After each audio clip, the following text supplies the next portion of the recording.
আসসালামু আলাইকুম। এখানে আমি ট্রান্সভাজাইনাল আল্ট্রাসোনোগ্রাফির মাধ্যমে স্যালাইন ইনফিউশন সোনোগ্রাফি করছি।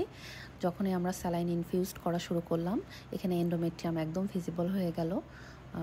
এন্ডোমেট্রিয়াম দিয়ে পানি যাচ্ছে, স্যালাইন যাচ্ছে বেসিক্যালি, এটা আমরা দেখতে পাচ্ছি। এন্ডোমেট্রিয়াম লাইনিং যে সাদা সাদা অংশগুলো দেখা যাচ্ছে সেগুলো এন্ডোমেট্রিয়াম লাইনিং কিন্তু। এরপরে আমরা ডান দিকে দেখলাম, ডান দিকে কিন্তু অলরেডি যে ফিলোপিয়ান টিউবটা দেখা যাচ্ছে, ওটা দিয়ে যে স্যালাইনটা যাচ্ছে এবং ডান ওভারির পাশে কিন্তু দেখুন আস্তে আস্তে স্যালাইনটা জমা শুরু করেছে।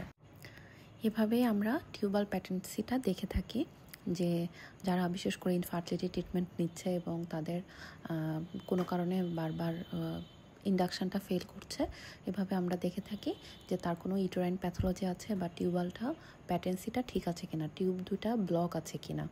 তো যদি টিউবে ব্লক থাকতো তাহলে কিন্তু ডান দিকে বা বাম দিকে হাইড্রোসালফিংস থাকতো বা স্যালাইনটা সহজে যেতে চায় না।